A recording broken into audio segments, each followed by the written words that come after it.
नमस्कार प्रिय भाइ बहिनीहरू। आज मैले कक्षा 6 देखि 8 सम्मका विद्यार्थीहरूका लागि निकै उपयोगी विज्ञान नोट लिएर आएको छु। आज मैले प्रयोगात्मक कार्य, विज्ञान प्रयोगशाला र प्रयोगशालाभित्र अपनाउनु पर्ने सावधानीका उपायहरूको बारेमा छोटो तर उपयोगी जानकारी दिने प्रयास गरेको छु। प्रिय विद्यार्थी भाइ बहिनीहरू, सबैभन्दा पहिले बुझौँ प्रयोगात्मक कार्य भनेको के हो। हामीले कक्षामा सिकेका सिद्धान्तलाई आफै प्रयोग गरेर बुझ्ने कामलाई प्रयोगात्मक कार्य भनिन्छ। यसमा हामी हेर्छौँ, जाँच गर्छौँ र परिणाम निकाल्छौँ। उदाहरणका लागि पानीमा नुन हाल्दा घुल्छ कि घुल्दैन भनेर हेर्नु, सानो बिजुलीको सर्किट बनाएर बत्ती बाल्नु आदि प्रयोगात्मक कार्य हुन्। यसले हाम्रो सिकाइलाई अझ सजिलो, रमाइलो र डिगो बनाउँछ।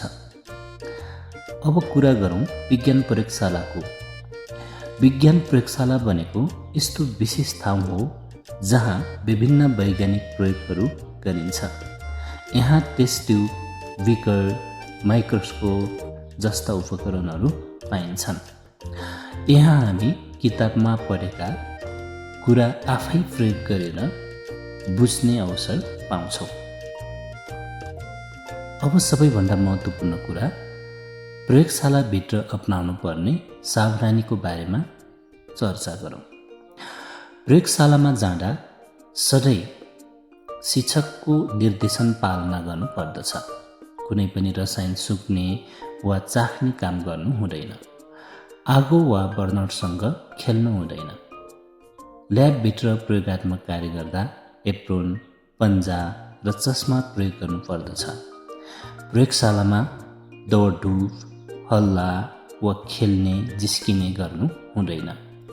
काम सकिसकेपछि हात राम्रोसँग साबुन पानीले धुनु पर्दछ। प्रिय भाइ बहिनीहरू, विज्ञान सिक्ने सबैभन्दा राम्रो तरिका भनेको गरेर सिक्नु हो। त्यसैले सधैँ जिज्ञासु बनाउँ, नयाँ कुरा सिकौँ र सुरक्षित भएर प्रयोग गरौँ। आजलाई यति नै। फेरि अर्को रोचक विषयका साथमा भेटौँला है त। नमस्कार।